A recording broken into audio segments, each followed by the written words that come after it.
a deadly mix of young people, guns, and gangs. And police telling 11 Alive tonight that they've just charged an alleged gang member in what was the unsolved shooting death of a 17-year-old at a graduation party in Cobb County last year. They say the suspect is the same alleged gang member who also shot and killed two teenagers at a Sweet 16 party in Douglas County this past March, along with several accomplices in each of those cases. And the suspects, they're all behind bars right now. And police say the ongoing threat of gang violence still puts young people, especially young people, in the crosshairs. Here's John Sherry.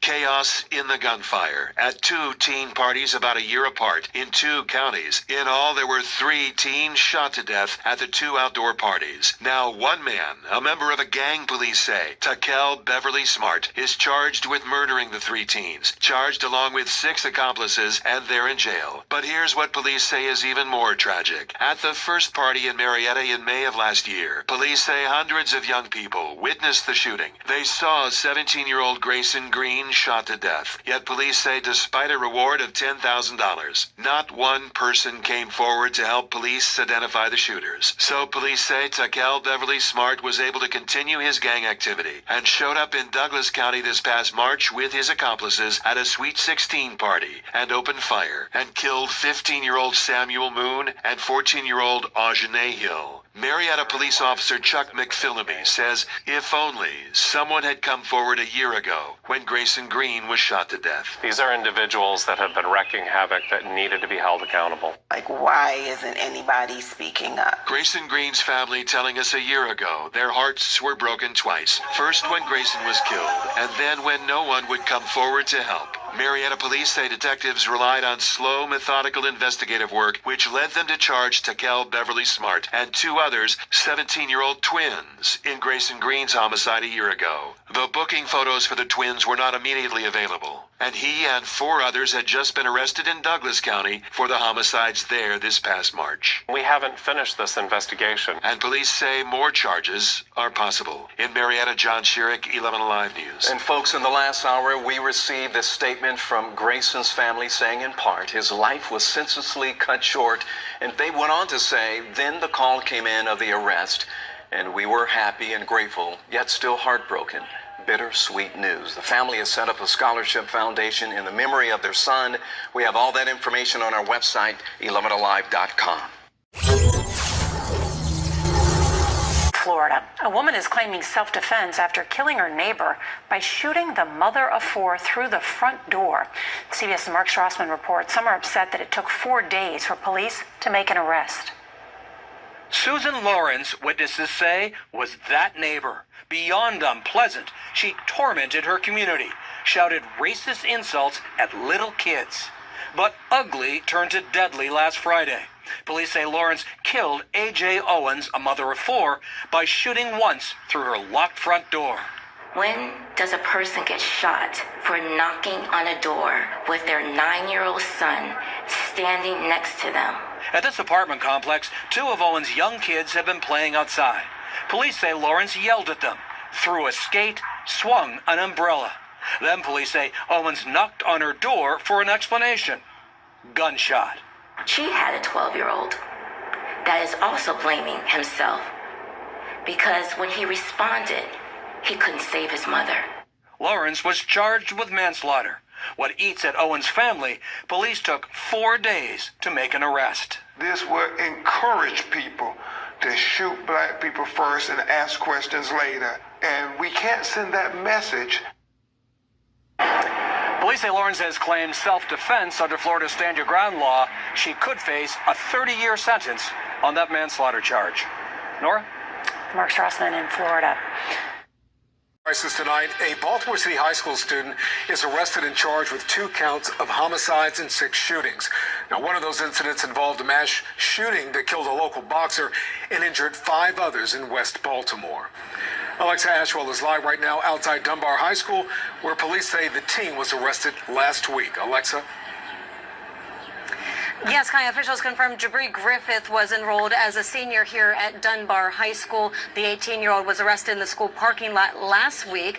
Court documents we obtained indicate officers found drugs and a loaded .40 caliber gun in Griffith's car. Investigators say it's the same type of weapon used in both homicides. A Baltimore City high school student charged with 2 homicides and 6 shootings, including the murder of local boxer Ernest Hall. Police arresting Jabri Griffith, a senior here at Dunbar High School, in the school parking lot June 6. Newly obtained court documents detailing how investigators connected the 18-year-old to 2 deadly shootings, a mass shooting and a double shooting that happened on the same day, March 23rd, also a listed school day. Avenue. Just minutes after midnight, police say 6 people were shot here on Edmondson Avenue in West Baltimore. 5 of the victims, in their teens or early 20s, survived. But 33-year-old boxer Ernest Hall, who had reportedly just stopped at the store, was killed. Wrong place, the wrong time. Court documents detailing at the scene, officers found nearly 50 shell casings, including from a .40 caliber handgun. Fast forward 11 hours. 5488. Police say a man and a woman walk into an area hospital with gunshot wounds after being shot on York Road in North Baltimore. Victim Micah Strong is later pronounced dead. At the scene, approximately 20 shell casings are found, and according to court documents, firearms examiners were able to confirm the same .40 caliber handgun used in this incident was used in the murder of Ernest Hall. And GPS evidence, along with video evidence, shows Jabri Griffith using his registered vehicle as the getaway vehicle in both incidents. Griffith arrested more than 2 months later. Agents with the Warrant Apprehension Task Force moving in on the teen as he pulled into the school parking lot. In addition to a loaded .40 caliber handgun, the same type of weapon reportedly used in both homicides, court documents detail officers seized drugs, including suspected heroin and fentanyl, as well as a digital scale from Griffith's car. The teen now also facing drug charges, as questions remain about a believed motive in the deadly shootings. Now, you may recall back in April, BPD arrested and charged a 15-year-old with murder in this deadly mass shooting. Again, the believed motives in these crimes, police not yet saying. Reporting live in Baltimore, Alexa Ashwell, Fox 45 News. Thanks, Alexa. Well, new data from a Gonzales poll shows where Marylanders stand on key public safety issues. According to the results, 89% of Maryland voters want possession of a stolen firearm to be a felony in the state. Pollster Patrick Gonzalez saying it's one of the most popular public safety proposals when it comes to bipartisan support.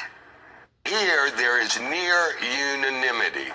About 90% of Marylanders, whether they're black or white or male or female or young or old or progressive or conservative, agree that the possession of a stolen firearm should be a felony.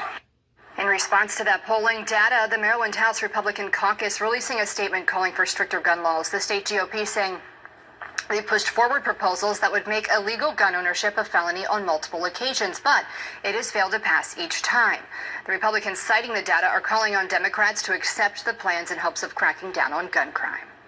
That brings us to our question of the day. Do you think the state legislature is doing enough to tackle illegal guns? We just opened this poll, so to make your voice heard, head to foxbaltimore.com/vote. Thanks for watching. I'm Alexa Ashwell. Here's another video to watch. Also, please take a moment and subscribe to our channel.